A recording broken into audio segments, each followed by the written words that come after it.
Ya pemirsa, kembali kita akan terus pantau situasi terkini di Jalan Kertanegara, kediaman Presiden terpilih Prabowo Subianto yang ternyata hingga malam hari ini pukul 20.20 waktu Indonesia Barat masih berlangsung pemirsa. Beberapa nama mengaku bahwa mereka dipanggil itu baru jam 6 sore, jam 7 sore. Itu yang disampaikan Pak Nasaruddin Umar dan juga tadi ada Pak Dito Aryo Tejo.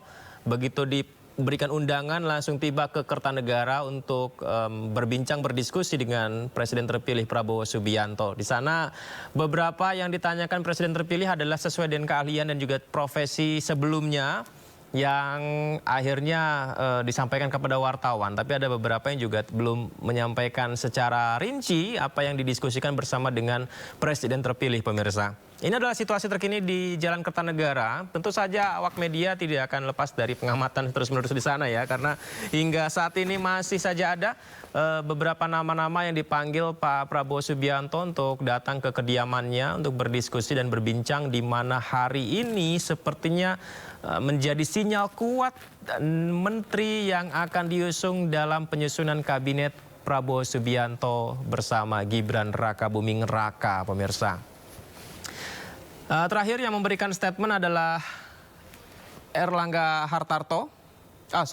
Budi Gunadi yang juga menjabat sebagai Menteri Kesehatan, dan tidak jauh dari profesinya saat ini yang disampaikan Pak Prabowo Subianto adalah memberikan pesan agar harus memperbanyak rumah sakit agar cukup memberikan pengobatan dan penyaluran kesehatan kepada masyarakat Indonesia.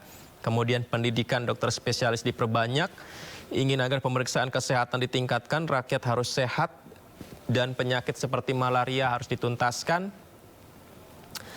Itu yang disampaikan kepada Pak Budi Gunadi tadi ya. Dan sebelumnya juga persis seperti yang dialami Budi Gunadi, Erlangga Hartarto juga diajak berbincang di Kertanegara bersama Presiden terpilih Prabowo Subianto, membahas mengenai tantangan bangsa dan juga tantangan masa depan yang akan terjadi. Karena kita tahu situasi politik mancanegara ini sedang dalam kondisi yang tidak baik-baik saja, dan harus ada kebijakan efektif dan juga solutif agar rakyat Indonesia aman dan juga berkontribusi untuk membangun kedamaian dunia. Itu yang disampaikan juga oleh Pak Erlangga Hartarto tadi pemirsa. Sebelumnya, nama yang mengejutkan adalah Veronica. Ibu Veronica ini kita kenal, mohon maaf ya, sebelumnya ia adalah mantan istri dari Basuki Cahayapurnama, Pak Ahok. Kita mengenal dari situ, kemudian beberapa bulan berikutnya beliau adalah sosok pengusaha yang kami terima informasinya, yang juga menghadiri kegiatan-kegiatan sosial. Ibu Veronica juga memenuhi panggilan dan mendapatkan undangan dari Presiden terpilih Prabowo Subianto. Tidak spesifik yang disampaikan, tapi Prabowo Subianto menitipkan pesan agar mau melayani masyarakat sepenuh hati. Sementara untuk posisi kementerian dan jabatan, kemungkinan seperti apa ke depan, Ibu Veronica menyerahkan sepenuhnya kepada Presiden terpilih Prabowo Subianto.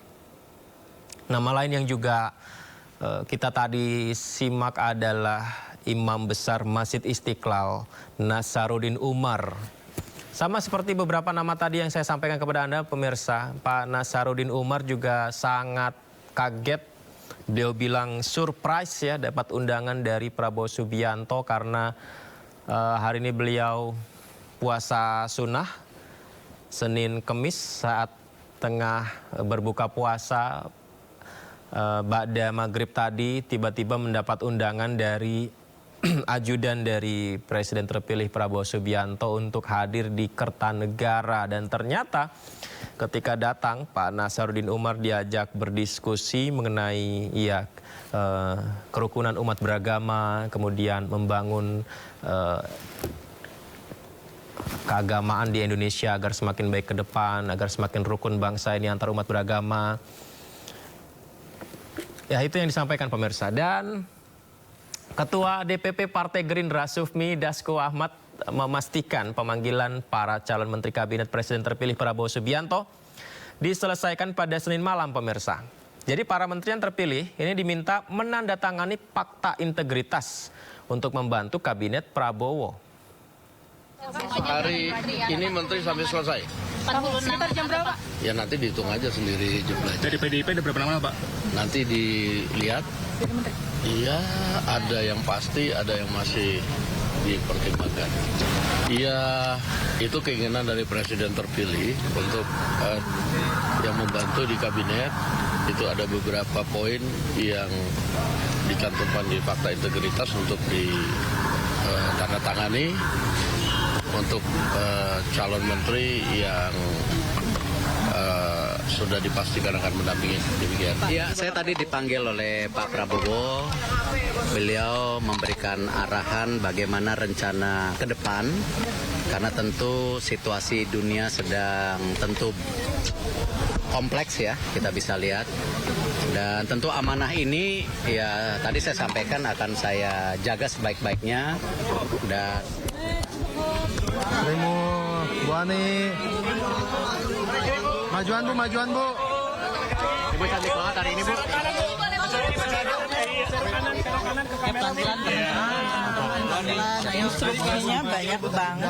Instruksinya banyak banget. Aku harus lihat kemana.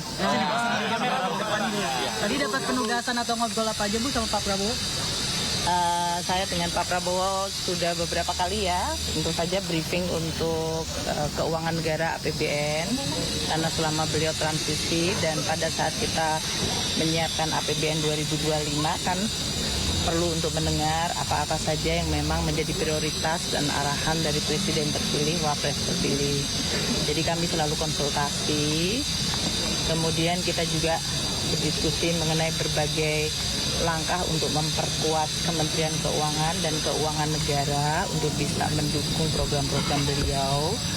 Makanya berbagai arahan mengenai pengelolaan dari sisi penerimaan negara, pajak, bea cukai, PNBP, belanja negara untuk kementerian lembaga maupun untuk transfer ke daerah, dan juga berbagai investasi yang dilakukan itu perlu dioptimalkan, ditingkatkan kualitasnya, diyakinkan untuk efektivitasnya, terutama untuk manfaat kepada masyarakat. Beliau perhatian sangat kepada bagaimana dampak APBN kepada masyarakat. Itu menjadi tekanan beliau. Jadi kita diskusi cukup lama dan panjang ya selama ini dengan beliau, dan oleh karena itu pada saat untuk pembentukan kabinet beliau meminta saya untuk menjadi Menteri Keuangan kembali. Bu, dan penambahan nomenklatur ini tentu bakal merombak APBN juga ya. Itu dibahas juga nggak Bu tadi di dalam? Sebetulnya di dalam APBN itu beberapa antisipasi terhadap program-program dari Presiden, termasuk dari sisi line up kabinetnya. Itu sudah dilakukan. Kita akan membantu semaksimal mungkin untuk kementerian-kementerian yang mengalami perubahan untuk nomenklaturnya maupun dari sisi pembagian tugasnya, supaya mereka tidak membutuhkan waktu yang lama untuk bisa bekerja secara lebih efektif. Itu ya. Jadi kita juga antisipasi. Jadi itu Pak Prabowo bicara tentang Kementerian Keuangan sebagai satu kementerian. Bu, BPN apakah jadi dibentuk? Badan Penerimaan Negara jadi dibentuk? Lama itu memang banyak yang dititip oleh Pak Prabowo. Ya? Bu, kamera Bu. Enggak juga, kita tetap, artinya diskusinya kan enggak cuma malam ini ya, jadi sudah beberapa kali diskusi. Jadi saya rasa yang disampaikan beliau tetap konsisten, jaga keuangan negara, jaga APBN, jaga Kementerian Keuangan, perkuat terutama dari sisi baik penerimaannya maupun dari belanjanya, serta berbagai langkah-langkah investasi dan penggunaan keuangan negara. Konsisten beliau selalu mengatakan begitu. Sampai Ibu untuk tadi memberikan singkat Pak Kementerian baru untuk sisi penganggaran kira-kira butuh berapa lama Bu? Tadi kan seperti disebutkan. Ya nanti kita akan berhubungan dengan para menteri untuk bisa membantu semaksimal mungkin dari kami, dari anggarannya, dari organisasinya, dari penunjukan pejabatnya, sehingga program-program yang akan dilakukan sehingga bisa berjalan secara cepat. Bu, memastikan jadi Ibu tadi sempat disinggung terkait pemisahan Kementerian Penerimaan Negara, Bu. Enggak ada Ibu ya? Berarti Kemenkeu masih satu Ibu ya? Iya. Terima kasih. Pulang dulu. Ibu pulang dulu. beliau meminta agar penanganan inflasi yang selama ini sudah terjaga baik, ya, itu agar diteruskan di masa beliau, dan saya sampaikan akan tetap saya laksanakan setiap minggu sampai ada perintah untuk dihentikan. Ya, fakta integritas minggu lalu, ya, di antaranya ya mengenai masalah apa, bekerja maksimal, menjaga pluralisme, tidak melakukan hal-hal yang tidak baik, negatif, seperti khususnya tidak pidana korupsi dan lain-lain seperti itu. Oke, berarti dari minggu lalu udah ada ancar-ancar ya Pak kalau Bapak akan melanjutkan gitu ya Pak? Saya kurang tahu, cuma dipanggil untuk menanyakan.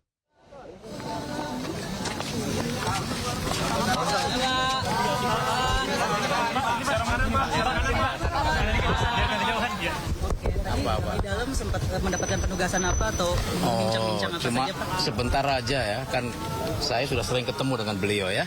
Sudah sering ketemu dengan beliau, jadi intinya cuma akan diberikan penugasan sesuai dengan bidang saya lah, kira-kira seperti itu ya. Firm sebagai Menhan kalau gitu ya Pak, kalau sesuai dengan bidang Bapak? Nanti aja, itu tunggu pengumuman dari beliau ya. Nanti. Tapi ada persoalan yang disoroti sama Pak Prabowo? Ada pesan-pesan dari beliau nggak Pak? Tidak ada ya, karena sudah tiap hari sering ketemu dengan beliau sih ya. Apa soal pembelian yang masih? Oh enggak nyampe ke sana. Ya. Tapi bidangnya bidang Hankam ya Pak? Ya kira-kira itulah, pertahanan ya. Oke. Hah? Mas kabinet berarti? Ya kira-kira gitulah ya. Besok ikut acara pembekalan nggak Pak? Hambalang. Oh enggak ya. Oke, itu aja ya. Terima kasih. Yuk. Selamat ya Bapak. Ya, saya tadi berjumpa sama Bapak Presiden terpilih Bapak Prabowo, dan saya kan udah biasa bersilaturahmi, berdiskusi sama Bapak Prabowo, jadi tadi kami diskusi saja. Nah, bedanya hari ini saya cuma pakai baju coklat, itu aja. Ya. Hah? Kenapa berubah, Pak? Apa itu? Diskusinya bahas apa sih Pak? Ya, bahas banyak hal menyangkut dengan urusan bagaimana kedaulatan terhadap sumber kekayaan kita. Ya biasa, seperti biasa ya. Gitu ya. Nanti aja, nanti diumumkan oleh Bapak Presiden. Ya, tidak jauh-jauh dari apa yang sudah saya lakukan selama hampir 5 tahun ini ya. Pak Aha tetap Kemenko Perekonomian ya?